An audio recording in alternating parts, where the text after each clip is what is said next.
暗恋着我疏狂，苍穹之上，我是向往。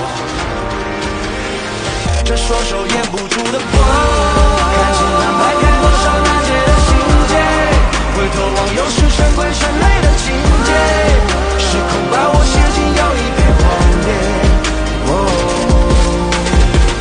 只好去有杀死贪图，不小心撕开了天幕，口中的权术让这碗金汤洒一地，它并不太坚固。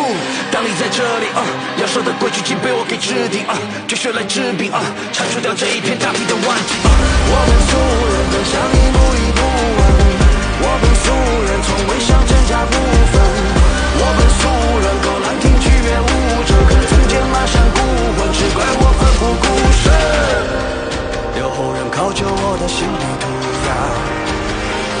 这双手掩不住的光，看星盘排开多少难解的心结，回头望又是神鬼神雷的情节，时空把我写进又一片荒野。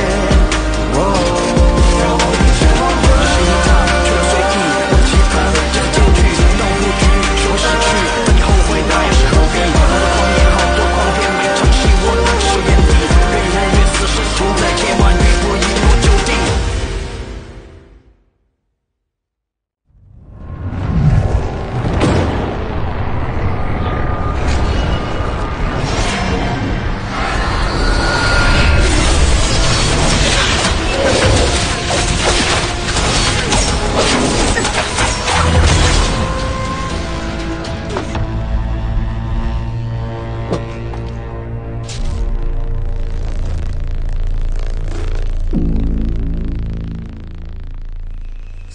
Paroon, ha? Hindi ko alam. Pambihira yun. Talagang pinahanap pa siya sa atin. Chuchian!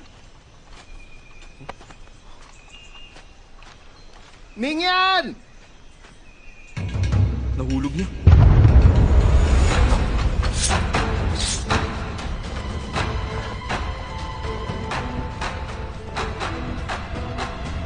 Ningyan! Ningyan! Ningyan! Gumising ka! Ningyan!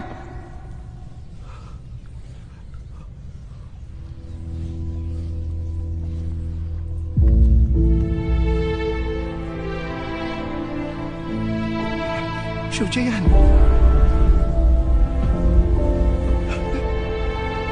Ningyan! Ningyan! Ningyan! Ningyan! Natitiyak na ngayon ang pakikipagsabuatan ni Song Chang-fu sa pangkat ng tambal at pagpuslit sa salaping buwis upang ponduhan ng balawis. Nalaman ni Su Qian ang pakikipagsabuatan ng siya lang mag-isa. Sinalakay niya ang mga balawis at nabawi niyang mahigit 100,000 tael. Napigil niya ang pakanan ng pangkat ng tambal. Nahuli ang mga nalalabi sa mga balawis, ngunit siya'y namatay sa isang bitag. Bilang pagkilala sa kanyang tapang at katapatan, mapagkumbaba kung umiiling sa inyo na bigyan siya ng pagkilala sa kanyang kamatayan. Dinggin niyo, kamahalan, Pinunong Wei Yen. Kakaibang husay ang mayroon si Su Qian. Sayang naman. Ipinahayag ni Pinunong Wei ang hangarin niyang ito. Ano ang inyong palagay? Kamahalan, malaki ang naiambag sa labanan ni Su Qian. Karapat dapat siyang gantimpalaan. Kamahalan, ako'y tumututol. Bagaman nalutas niya ang kasong ito, huwag nating kalilimutan na isa lamang siyang maralita. Maaaring bigyan ng salapi ang angkan niya, ngunit ang pagkilala bilang maharlika hindi maaari. Pag-isipan niyo ito, kamahalan. Kamahal, sang-ayon ako kay Ministro Shu. Si Su Qian ay pilak na tagapangalaga lamang na namatay sa pagtupad ng kanyang tungkulin. Kung maging ang kagaya niya ay gagawaran ng ganung pagkilala, hindi ba't kahit sino na lang ay maaari ng pantayan ng mga maharlika? Hindi dapat ipaira lang gantong halimbawa. Mga kapwa ko lingkod, hindi ba't sang-ayon kayo? Tama lang niyo, hindi ito makatarungan. Hindi siya maaari maging maharlika. Mula noon ay yun na ang patakaran. Hindi magbabago yun. Palabisan naman ng gantimpala ngayon. Hindi dapat pahintulutan yun. Pinunong Wei, gabay na pilak lang naman si Su Qian. Bigyan na lang natin ng gantimpala. Aray ko po! Ikaw! Ikaw!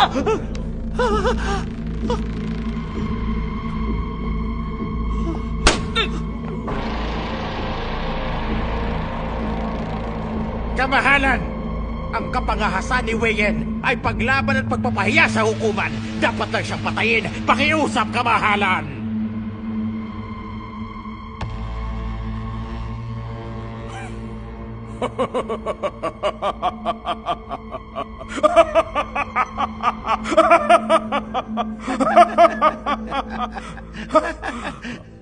Bakit ka tumatawa? Ha? Kamahalan, nakita ko kayong tumatawa, kaya tumawa ko.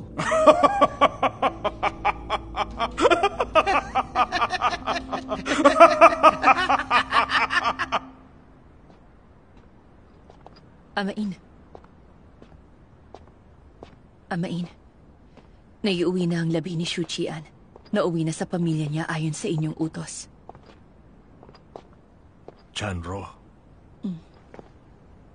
sa loob ng 3 araw, ibig kong makita ang mapa ng pugad ng pangkat ng tambal. Pagkatapos ng anihan, ay aking dudurugin ang kanyang pangkat. Ano man ang maging kapalit.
Sa kabutihang palad, hindi pa katapusan ng taon. Ang matandang lalaki sa silangan hindi pa nakakaalis. Kung hindi ko na alam kung kanino hihingi ng tulong. Matagal na nawala si Ningyan. Pagod na siya. makapagpapahinga na siya.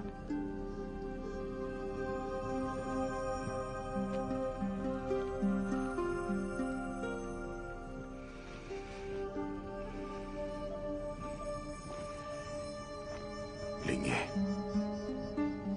samahan mo ang iyong ina sa kanyang silid. Ako na magbabantay rito. Hindi. Nais kong manatili rito.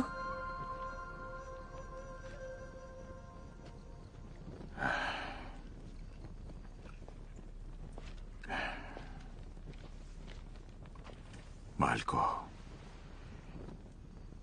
hindi ka pa nakakapagpahinga.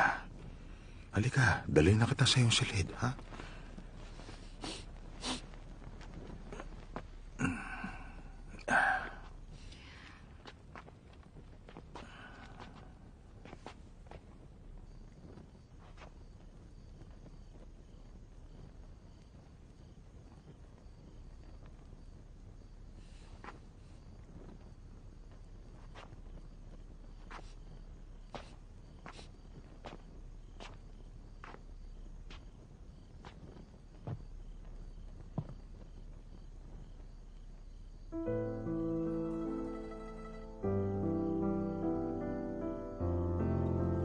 Tunay kang tuso mula pa noon. Niloloko mo ba kaming muli? Tama ba?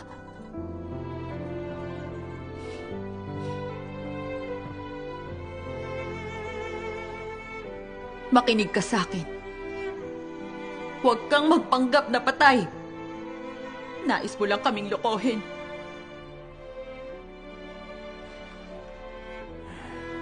Wala bang iniwang huling habilin si Ningyan?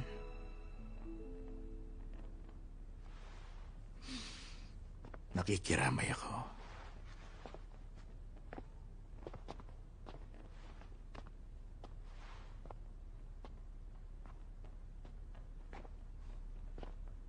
Si Ningyan ay pumanaw ng napakabata.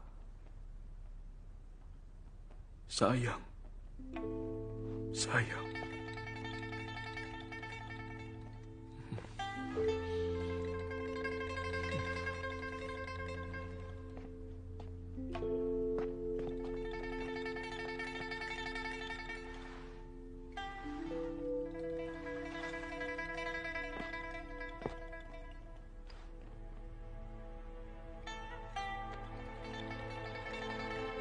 Pinabibigay ng mga kasamahan niya. Sabi ni Pinunong Wei, kung kailanganin niyo ng tulong, pumunta lang kayo sa yaman, diretso sa kanya. Salamat kay Pinunong Wei. Totoo bang wala na siya?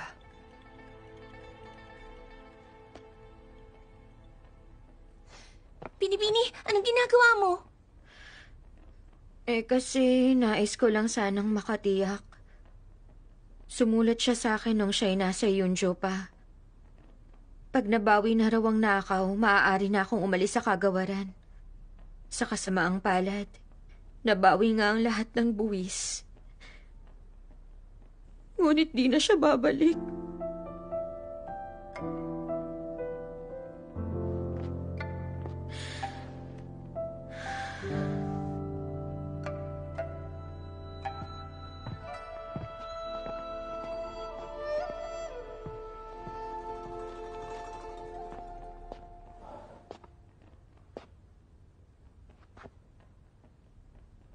Mga kasama,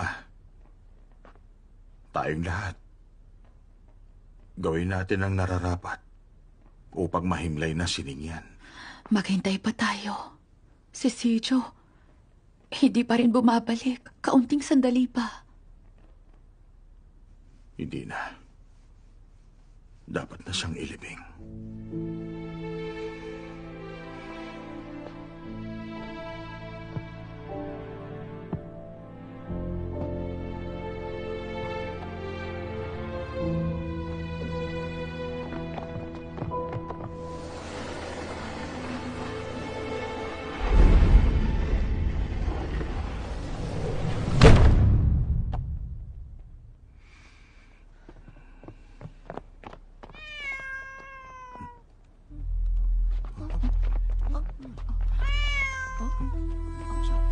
habulin ng pusa! Baka bumangon ng bangkay!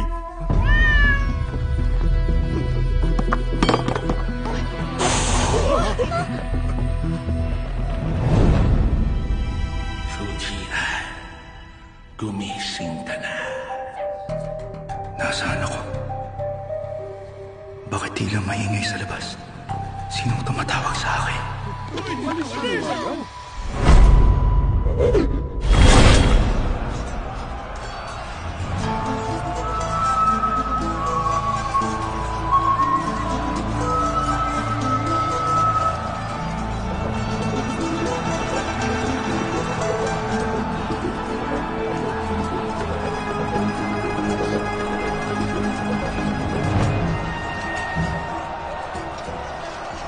Pinunong Wei?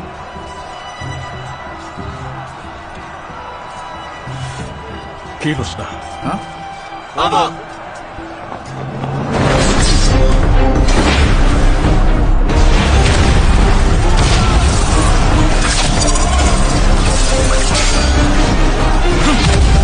Nasaan naman ba ako ngayon?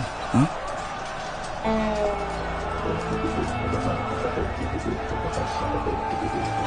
Labanan sa linyen.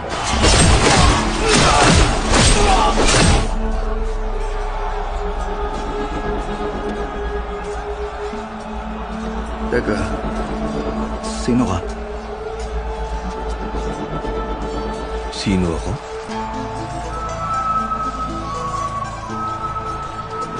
Sino ba ako?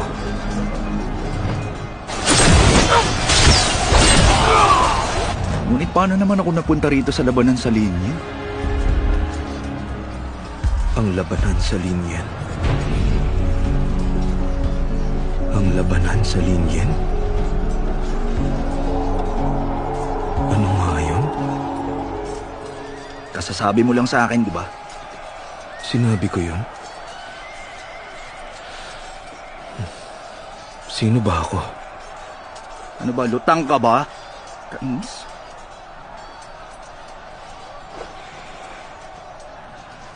Naaalala ko na. Ha? Naku, maestro, pasensya ka na. Nagbibiro lang ako kanina.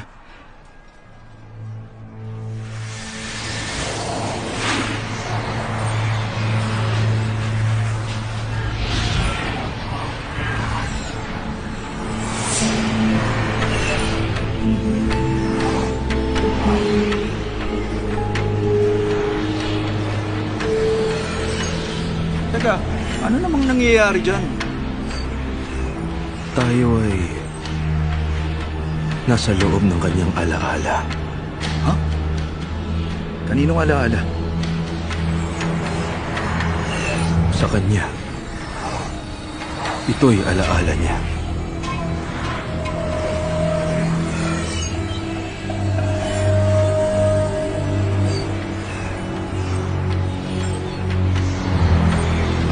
Ay!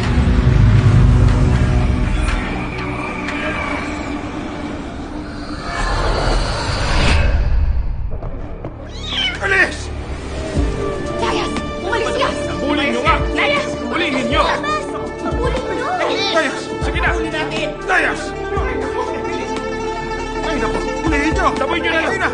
Habulin nyo! Sige na! Sa pantalon! Uy! Saan ba naggaling ang pusang yan? Nasaan na?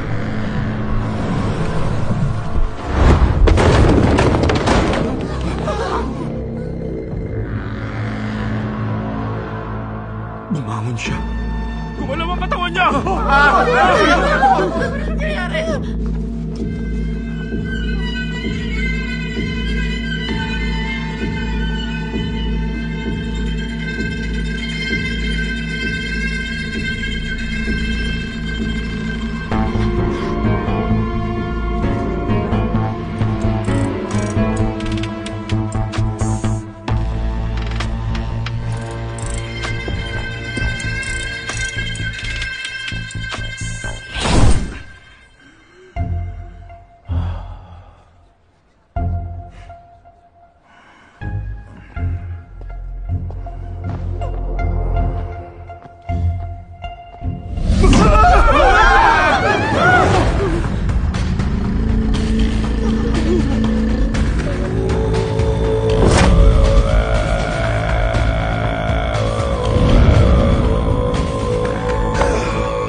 ako ng tubig.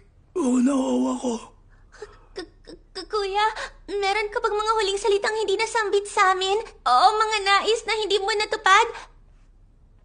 Huling abilin.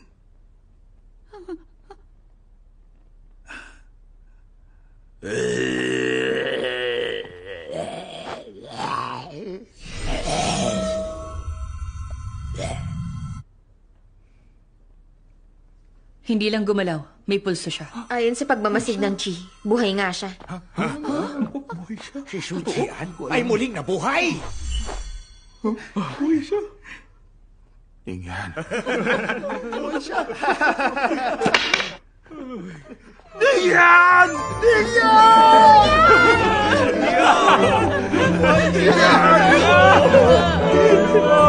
Umiyak ako para sa wala. Ayos na naman po, Dian.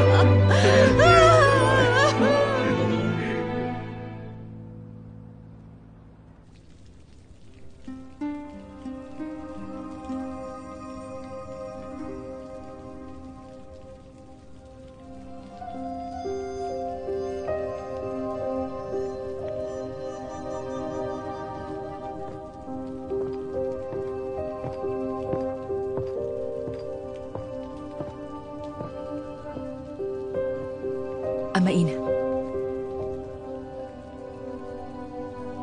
araw siyang palutang-lutang sa daluyan. Huwag na itong patagalin. Sabihin sa ang kanya, nailibing na siya. Amain, si Shu Qian, hindi pa patay.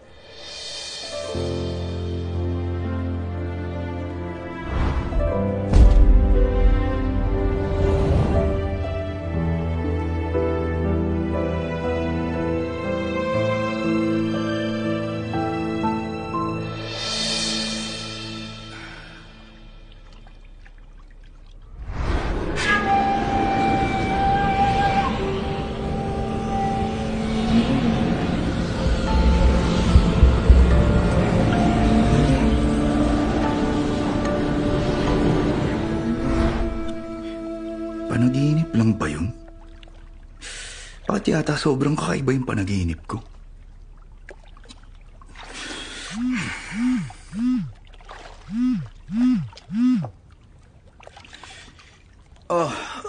Nandyan ka? Shuning yan. Napagtanto mo na ba ang kabuuan ng tula? Konti na lang. Ipinangako mong tatapusin ito. Lumipas ng 10 araw. Saan ka napunta? Ba't di mo ko sinasagot? Namatay ako. Shuning yan. Shuning yan.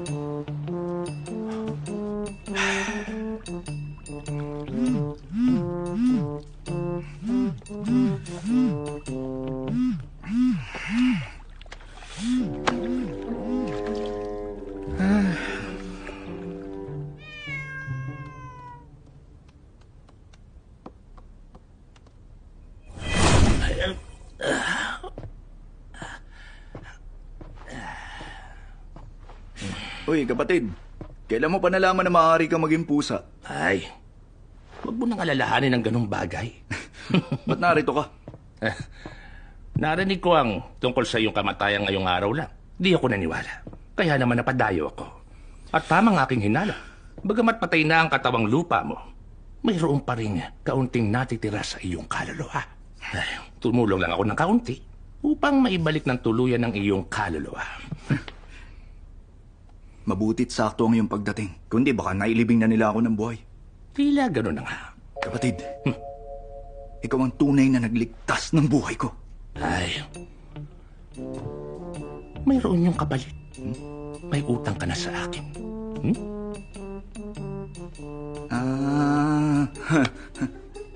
Siyempre. Ako naman. Oo nga pala. Sa iyong paglalakbay sa Yunjo, nakita mo ba si ikalawang Li Miaojian? Wala siya ron sa Yunju. Tinanong ko siya. Ang sabi niya sa akin, tutungo raw siya sa kabisera. Bala ko sanang humingi ng tulong sa kanya para sana sa awa kong kaso. Kung tinulungan niya lang ako, hindi ko sana inabot ang ganong kamalasan. Ay, tila itinakda ng tadhana ang lahat ng iyong mga paghihirap. Aalis na ako. Oo nga pala. Bakit? Ang ganda ng katawan mo.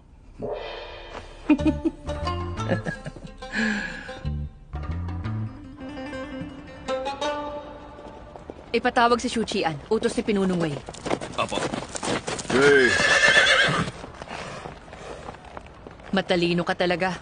Maaaring isipin ng iba may kinupkup na namang anak si Amain. Palitan na lang kaya kita. Dapat namatay ka na sa Yunzhou.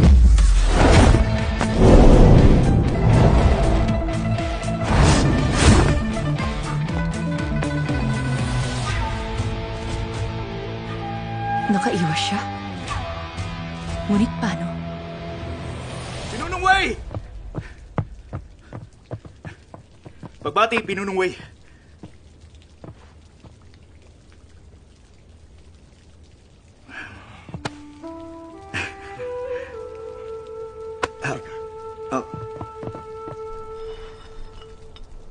Nabasa ko ang ulat ni Song Tingfang.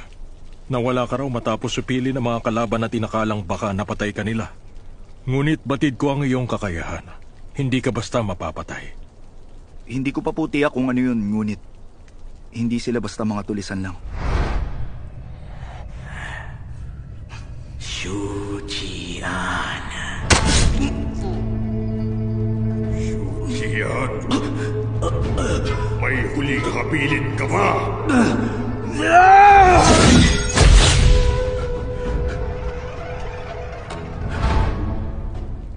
Pinunong Wei, hindi ko nauunawaan eh. Si Pinunong Juya nga ba ang pumatay sa akin? Nangangalap siya ng katibayan laban sa mga tagapangalaga. Paanong siya yun?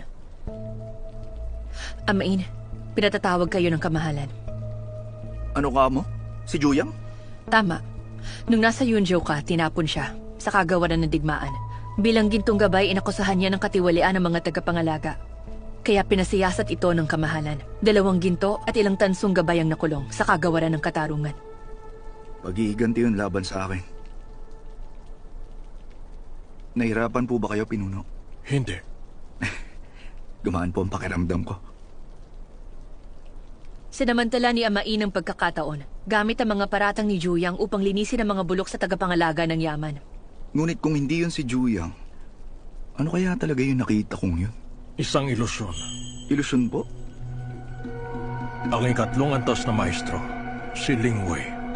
Dalubhasa sa nakamamatay na ilusyon.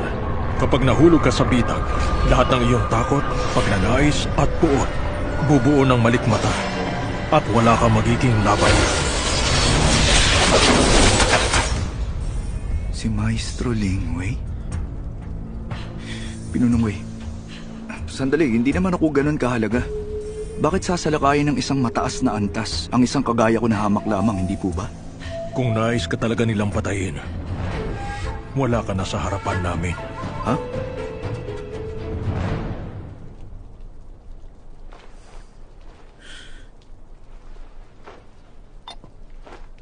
Pinunong Wei, hindi ko pa rin po nauunawaan.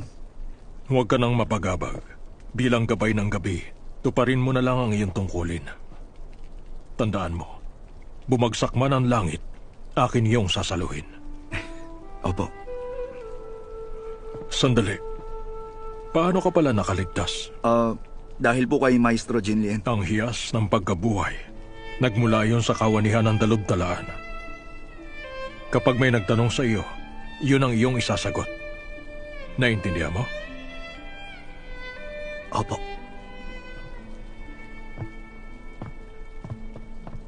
Paalam, Pinunong Wei. Wei Yan, itigil mo ng iyong kabulaanan. Paanong biglang maibabalik si Shu Qian ang hiyas ng pagkabuhay?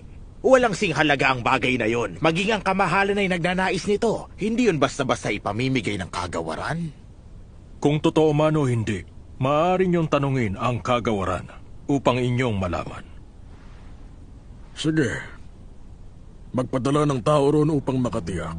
Tungkol naman sa pagkilala sa kanya, ipagpaliban muna yon hanggat di ko sinasabi.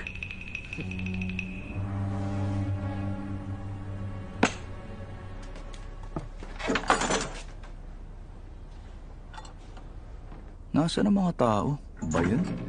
Kung umasta sila para mga kaibigan ko, ngunit hindi naman sila nagsipuntahan sa burol ko. Uminom tayo pagkatapos ng gawain. Oo, tama. Ay, narinig mo na ba? May nakakita kay Shuchian kanina. Shuchian? Malabo Malabo nga ngayon ang libing niya. Wala na. Oy, hindi kaya multo yun ni Shuchian. Ano sa tingin yun? Hindi makapapasok ang multo sa yaman. Maya na, nag-uusap pa kami. Sa totoo lang, ayoko talaga sa Shuchian na yun. O ako lang ba? Mas mahusay siya sa sugal, sa pag-iinom, at maski sa paglutas ng kaso. Buti nga, patay na Tama! siya. Oo, tama ka talaga.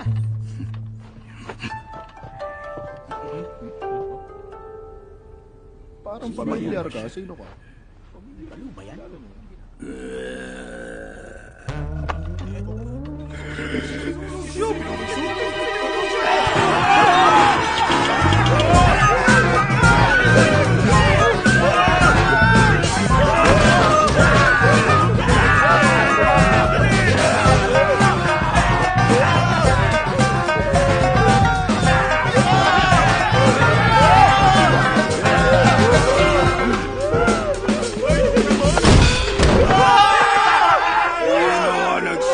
Sa inyong mabuti at patay na ako.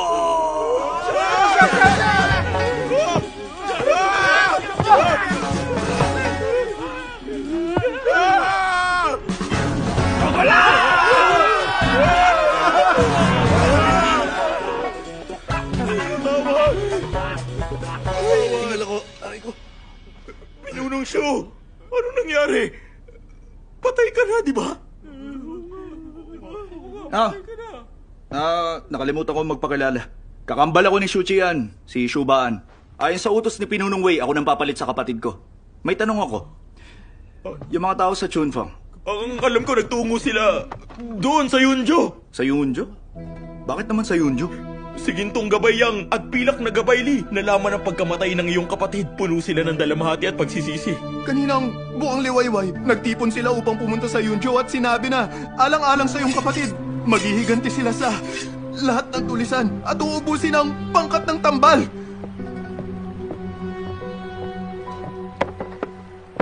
Handa na ang lahat? Ningyan! Huwag kang mabahala! Tutungo kami sa Yunjo! Uubusin namin ang mga nalalabi sa pangkat nila! Upang matahimik ang iyong kaluluwa! Pinunong Yang, handa na lahat.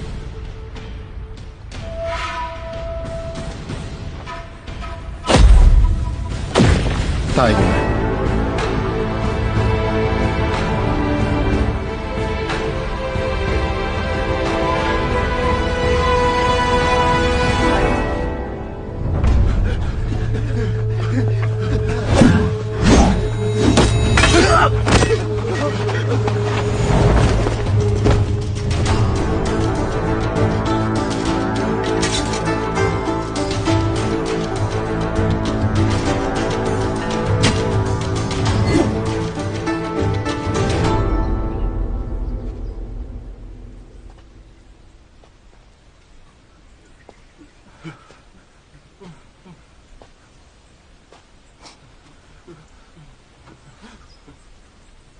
Mga magnanakaw kayo, tama ba? Nang aapi sa mahihina, hindi ba? Naghahasik ng kasamaan sa kanayunan? Nandurukot ng kalalakihan at kababaihan? Binabalaan ko kayo. Kung uulitin nyo pa to, mapupuruhan kayo sa akin. Hindi na po. Hindi na po. Binibini, maawa ka naman. Layas. Apa. Ang lakas naman ng loob mong bawiin pa to. Hindi na po. Sa inyo na. Sa inyo na yan. Amo? Ang galing niyo talaga. Siyempre. Tayo na.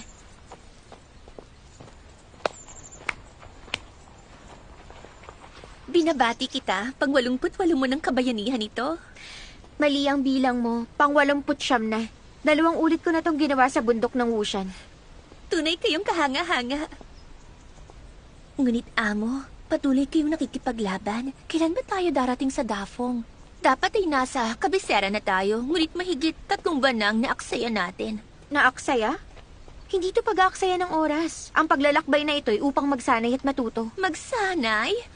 Akala ko para ito sa aking mga dalahin. Para rin sa'yo to. Ah? Siyempre, para to sa yung mga dalahin. Si Ikatlo? Ganun nga. May 4 akong kaibigan. Naglalayag patungo Yunjo.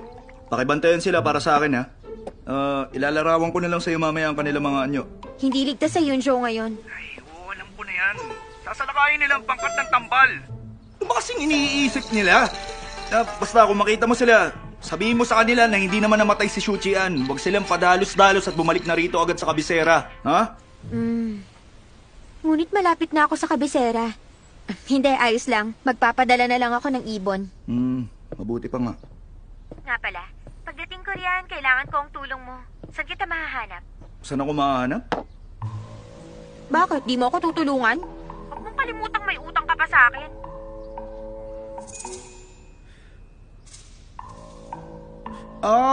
Naku, oo naman, alam ko yun. Ngunit malapit na kasi yung pagsusulit sa imperyo eh. Nasa isang tabong lugar ako, lunod sa pag-aaral. Wala pa akong panahon na kitain ka sa ngayon. Bakit hindi ka nalang magtungo sa kapatid ko? Kapatid mo? Ang kapatid ko si Shuchian. Gabay ng gabi siya. Higit siyang magaling kesa sa akin. Napakatalino niya, mahusay at tuso. Idagdag mo pa ang kakisigan niya at ang nag-uumapaw niyang kagwapuhan. Sige na. Paano ko siya mahahanap? Pumunta ka na lang sa yaman ng mga gabay. Kaya niyan. Narito si Bilibiling Highway. Kailangan ko na umalis. Ikaw na bahala, ah. Uy, Ikatlo? Ikatlo! Hindi pala maaasahan si Ikatlo. Tinulungan pa naman natin siya, ngunit tila pinapasa tayo sa iba. Ang lakas ng loob niyang baliwalain ako. Shuchian pala, ha? Kapag nakita ko siya, lagot siya sa akin. Tayo na! Hanap tayo ng pagbubunto na ng galit. Sige, pangsyam na po na. Saiway, naparito ka. Eto.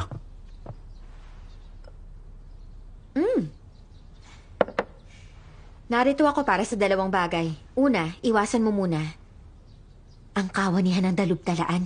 Batid nila ang nangyari sa'yo, kaya nagkakagulo na sila. Nais nilang mag-usisa, ngunit pinigilan ko sila. Paano ka nga ba nabuhay muli, ha?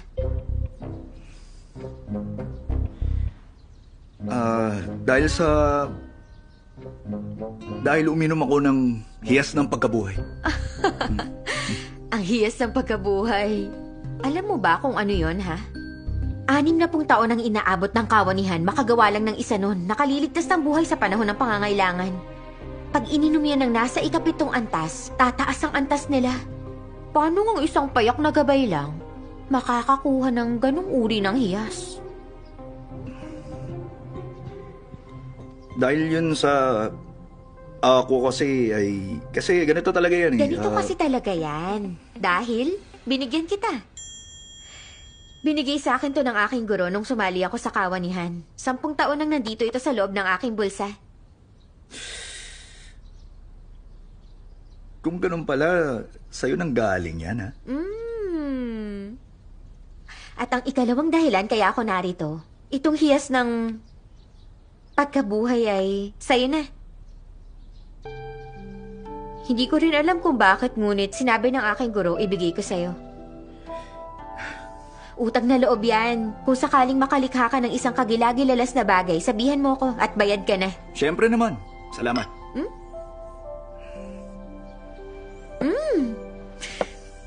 Ang sarap nito. Ituro mo sa akin kung paano mo ginawa. Sige. Alis na ako. Nga pala.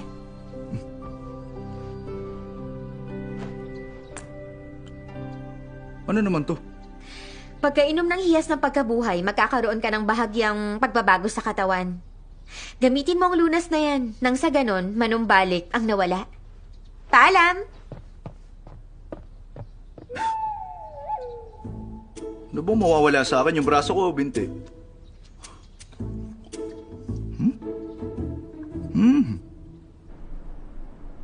Sinabi ni Pinunong Wei sa kamahalan na binigyan ng kawanihan ng hiyas ng pagkabuhay si Shuchian. Layunin niyang subukin ka lamang. Ayos lang. Hiniling niya kaya ibigay mo. Kinailangan ng dahilan sa pagkabuhay ni Shuchian. Matapos ang kaso sa Sangbo, nagsakit-sakitan kayo at pinadala ang masamang espiritu sa Yunjo. At dahil sa mga ito, mukhang batid na ni Pinunong Wei ang tunay niyong mga hangarin. Ayos lang. Siya ay mayroon ding hinihintay. Tila kayo ni Pinunong Wei ay iisa ang mga layunin, Maestro.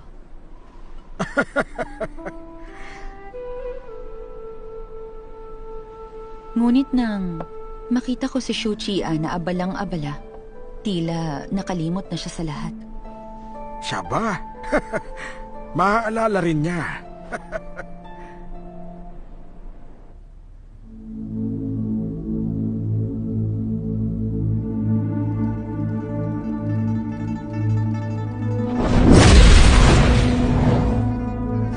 Shu Qian.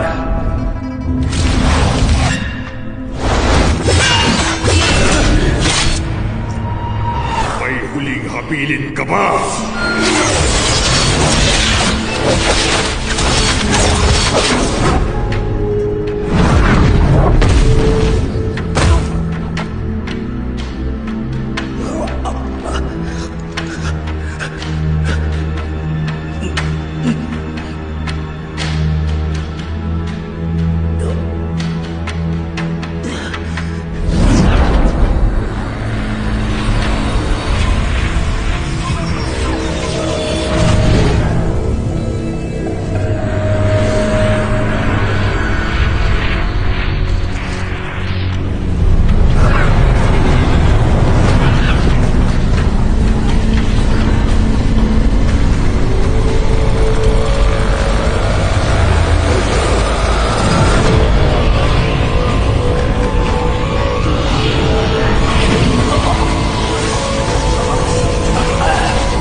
天高物燥夜深，只有我心沸腾。